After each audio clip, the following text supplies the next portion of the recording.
It's the eCommerce Master Plan podcast.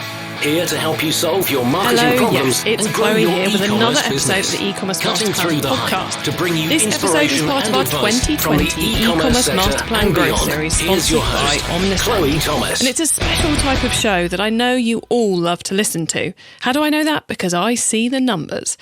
Now, this is an experts episode.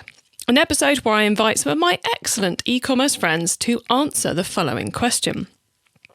What is the most important thing we learnt in e-commerce in 2019? Now, we've got a wide range of answers, from the very tactical advice that you can very quickly put into place to some very big thoughts. Before we start hearing their answers, though, let's hear from our sponsors. Omnisend, the marketing automation platform tailored for e-commerce. Omnisend provides sophisticated omnichannel marketing automation tools for sales-driven marketers that have outgrown generic email marketing platforms. Engage your customers and boost your e-commerce sales with dynamic emails, text messages, Facebook Messenger, and retargeting ads on Facebook and Google, all from just one platform. Try Omnisend for free for 14 days. Just visit omnisend.com/masterplan and get started. I have owned and read hundreds of business books. This is probably one of the best on e-commerce. I recommend it for experienced owners and especially newbies. I wish I had this book years ago. That's what an anonymous Amazon.co.uk reviewer said about my new book, E-commerce Marketing: How to Get Traffic That Buys to Your Website. You can follow their advice and grab the Kindle or paperback on your local Amazon store now. Or if you're not quite ready to commit to buying the book, head to ecommercemarketingbook.com to get the free crash course, including the first 2 chapters. Throughout 2019, I spoke to many retailers who were growing at speed and creating great profitable connections with their customers, for whom everything they touched turned to gold. But I've spoken to just as many who are struggling, asking, how do we get through this? What am I doing wrong? Will it ever end? It was certainly a year where those who could adapt fast to the changing world order thrived, but where many struggled to make ends meet. Whether you're a successful adapter or it's something you're still struggling to come to terms with, my experts have some great answers that will help you. Let's get started with Rachel Jacobs from eCommerce Partnerships, who takes her answer from the latest Black Friday Cyber Monday stats. Here's her take on what is the most important thing we learnt in e-commerce in 2019. Okay, well, from my point of view, especially taking Black Friday Cyber Monday into consideration, a couple of things that I noticed. It's not necessarily new, but I think that the huge shift towards mobile for Shopify stores, the results from Black Friday Cyber Monday showed that 2/3 of purchases were actually made on mobile, particularly on Black Friday. $900 million spent through Shopify stores, and 69% of those were mobile shoppers. So I think for me, the huge takeaway is that massive shift increasingly towards mobile checkouts, and meaning that online brands need to have their websites mobile optimized. Another finding as well, which I thought was really interesting, was the 50-50 split between in-store and online. I know this is the age-old, debate whether the online is going to overtake the high street. And I think that 50-50 split shows that things are increasingly moving towards online.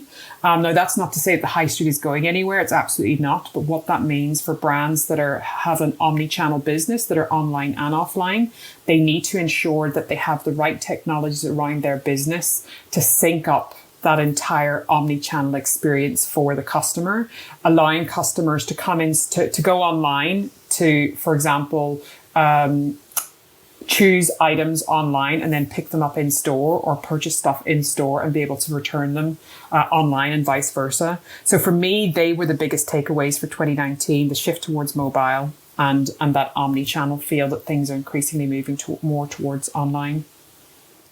We'll be coming back to omnichannel later.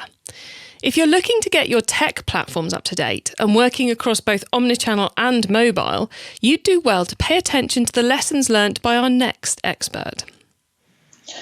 Well, the most important thing that we learned is that websites always need to be a work in progress and it can't afford to remain static. And that's actually linked to creating calendars and planning your year well in advance. It just, all of those transitions go so much smoother when you know what's coming next, rather than when you're making that decision on the fly and, okay, we need something new next week, what can we put together? But that actually brings me to another related point, which is aligning all of your marketing and messaging that's on your website to your external channels as well. So social, SEO, referral, all that fun stuff. This way there's, a seamless journey for your users to your site and through the conversion point. Ria Fischina is from Parkfield, and I totally agree with both her points. If you're still thinking about your website as a project you deal with once every few years, you are making a big mistake. These days, websites evolve month to month, year to year, week to week, depending on what the customer needs and demands from you in order to agree to purchase. Our next expert is Ian Hammersley. If that sounds familiar, he was on the show in 2019 talking about his book Ultimate Guide to E-commerce Growth, and his lessons from 2019 are all around making your marketing budget work harder by improving your website. Okay, so 2019 for us was an interesting one because costs were tight. Costs were an issue. Margins were being eroded. The price wasn't able to go up. So essentially, a lot of our e-commerce growth clients were saying, how can we do more with less?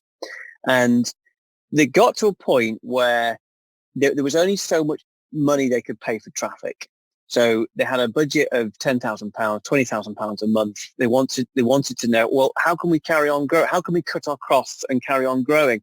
And so the only way to do that was by optimizing the actual funnel of the site, looking at the metrics within the business. Because, if you think about it, if you've got, 100,000 people coming into the website and you can't afford to increase that anymore, you have to improve either the conversion rate or the average order value to get more money out. And so 2019, the clients that really suffered were the ones that just cut the marketing budgets or expect and still expect to not make any difference. And of course, it doesn't work like that. Now, the ones that grew were the ones that actually realized that once the traffic came to the site, if we can increase the add to basket percentage, the basket to order percentage, and the average order value, we can get more money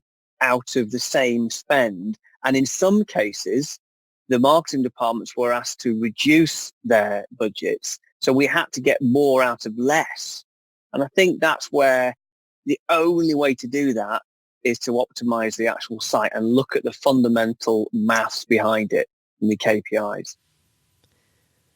Now, you can't tell this from the audio, but recording that, Ian was sat in the dark, parked in a lay-by in a random housing estate in Manchester, and very cold because that morning someone had smashed his car window and he was on the way to get it fixed. Now, that is dedication to the cause. You also can't tell that whilst I'm recording my bits for the episode, I'm having to pause and re-record because my boyfriend keeps shouting at me to flush the toilet because he's currently trying to unblock our septic tank. Ah, the glamour of podcasting. Now, if you're wondering why I'm sharing such odd and un-e-commerce related anecdotes, it's because of the lessons shared by our next expert. This is Lucy Bloomfield from 10,000 Customers, who literally got out of her sickbed to record this for you. I kid you not. A couple of things. First of all, that radical transparency is a really good strategy. I've seen it used in so many businesses in the last 12 months and with great success. And what I mean by radical transparency is, for example, laying bare to your customers, literally lifting your chin and showing your throat to your customers about what's happening in the business and what you need them to do and what it's like to be the founder of a business that they buy from. Not only has this helped my clients and multiple other people generate hundreds of thousands of dollars this year, it's built like really incredible communities around businesses that do this. And I think, honestly, it's probably the biggest shift that I've seen recently and that I think is the most effective. So, anyone up for a bit more radical transparency? Well, you can relax. I've got no more crazy what goes on behind the mic stories to share with you. Well, for today anyway. So far, we've talked mindset, website and marketing, but there's a big area of e-commerce we've completely neglected. So let's sort that out with the always insightful Chris Dawson from Tame Bay.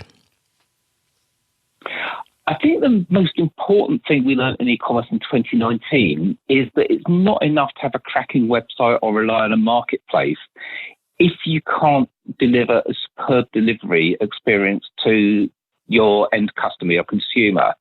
And it's really interesting because marketplaces like eBay have got click and collect with Argos, and Amazon have got everything from lockers to next day delivery and even same day delivery. But recent surveys, which NetDispatch have just done one, have revealed that actually all customers want is a timely delivery to their house. They don't want a delivery to the boot of their car. They don't want a drone. They may or may not want a click and collect experience, depending if they're going to be at home or not. But even if they're using click and collect, they'd really much rather the package just be delivered at home. And the myth of consumers wanting same-day delivery, while there is a percentage that will use it, it's a tiny percentage, 3% in a recent survey with NetDispatch that said, actually, we really think home delivery is important. Only about 29% even wanted next day. About 60% are quite happy with a 2 to 5 day delivery, but they want the delivery to be effortless. They want to be informed that you've got their order. They want to be informed that you've shipped their order. In-flight tracking is nice, but in-flight delivery options, they're not really wanting those. They just want the item to be delivered to them at home. So delivery, while there's been all sorts of talk about innovations of we can get an Amazon Ring doorbell so that the delivery driver can leave it in your house or in your garage, that's overkill. Consumers don't want that. We really need to go back to the basics of when someone buys something, thank you for your order is shipped, and now it's turned up at your doorstep and been delivered. Our delivery. Such a powerful force for good if you get it right, and awful if you don't. We've got 2 experts' answers to go, but before we hear from them, here are our sponsors. E-commerce Master Plan is supported by some of the greatest companies in the e-commerce sector. Here's a reminder of who they are. Omnisend, the marketing automation platform tailored for e-commerce. Omnisend provides sophisticated omnichannel marketing automation tools for sales-driven marketers that have outgrown generic email marketing platforms. Engage your customers and boost your e-commerce sales with dynamic emails, text messages, Facebook Messenger, and retargeting ads on Facebook and Google, all from just one platform. Try Omnisend for free for 14 days. Just visit omnisend.com/masterplan and get started. In the last ad break, you heard a review from a retailer just like you of my new book, eCommerce Marketing: How to Get Traffic That Buys to Your Website. It's a Kindle bestseller in the UK, USA and Australia. And as a past podcast guest Chantal put it on amazon.co.uk, if you run an e-commerce business, buy this book. You can follow her advice by grabbing the Kindle or paperback on your local Amazon store now. Or if you're not quite ready to commit to buying the book, then head to ecommercemarketingbook.com to get the free crash course, including the first 2 chapters. It's time for the top tips round. Okay, let's get back to it. Here's Alex O'Byrne from We Make Websites with the most important thing he's heard in e-commerce in 2019. For me, I think the direct-to-consumer revolution has been just red hot. And I live in New York, and every time I get on the subway, there's a different new brand that is on there. There's someone else raising money, or there's tech partners raising money, and there's clearly a gold rush going on. And you can tell that whole industries are being disrupted by brands like Glossier, Hims, Away, Quip, brands like that. And I think the thing that's been really clear for me this year is the distinction in D2C between if you're a product or a brand. And if you're a product, then sell on Amazon. And if you're a brand, sell on Shopify or another e-commerce platform. And Shopify is the one I know best. And we have clients like Byredo, Skinny Dip, Finisterre, Nietzsche, Crabtree and Evelyn, Bulletproof. And they're all selling something beyond a product. They're selling a lifestyle or an idea that resonates with people. They're high margin products, and they're products that customers are passionate about. And they buy the principles behind the brand and not just the product for its function. And I think that will continue, that kind of dichotomy. And I think one evidence of that is Nike stopping selling through Amazon recently. And the Allbirds founder wrote a really passive-aggressive letter to Amazon about how they should stop copying their product. And I think smarter D2C brands are now realizing they have to own and control their customer experience. So that means all the touch points on the website, email, customer service, in-store experience, whatever it is. And also that another one of their competencies needs to be first-party data. So that being the true value of their brand, that they know who their customers are, they can cross-sell them, they can pick out loyal ones, they can pick out at-risk ones. So the twin competencies of controlling all elements of the customer experience and also being a master of first-party data, I think is key to being a strong D2C brand. Building on that DTC or direct-to-consumer angle, we've got Ritis Loris from Omnisend.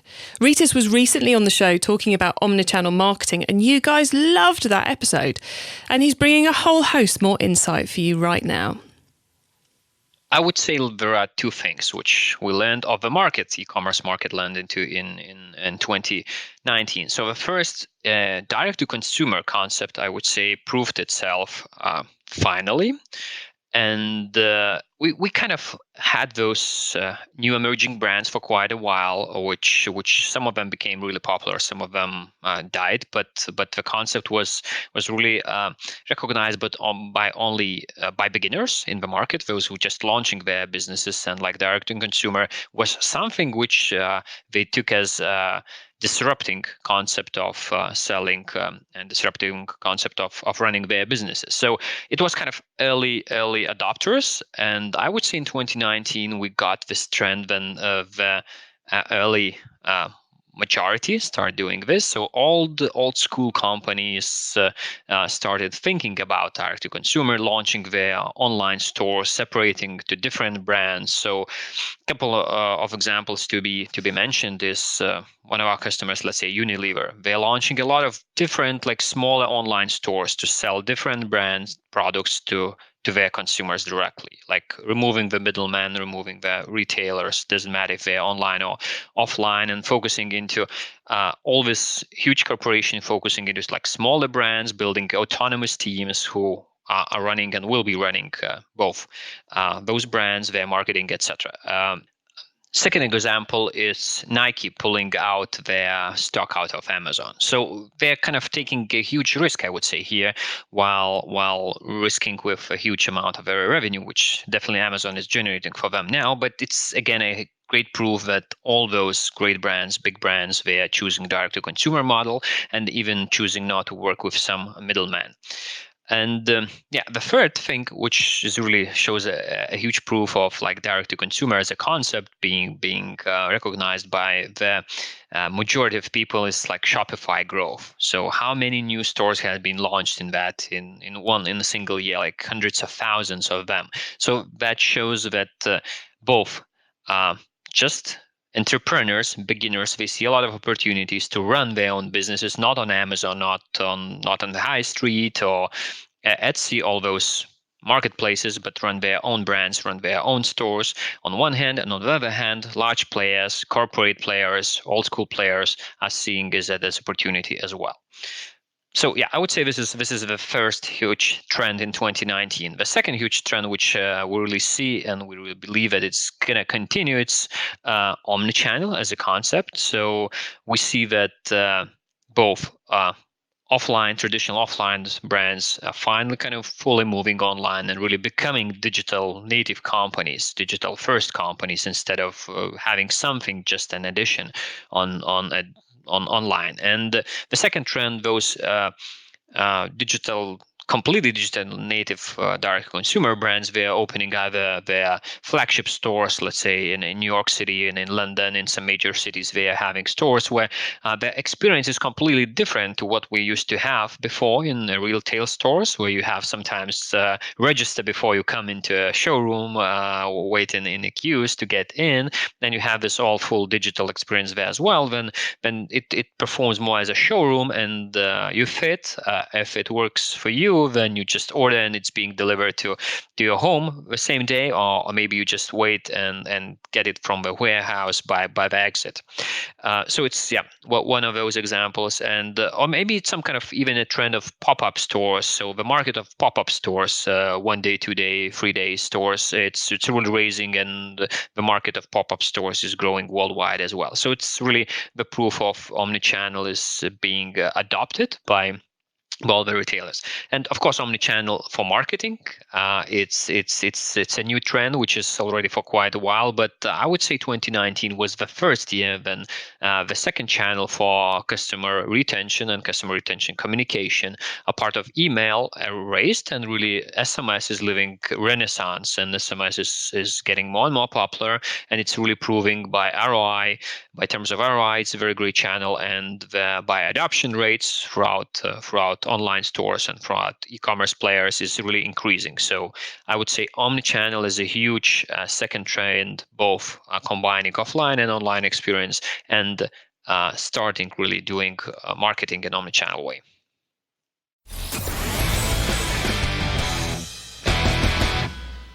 Like I said at the start, whether you're flying or you're struggling to get out of the mud at the moment, these tips are going to help you make 2020 better than 2019.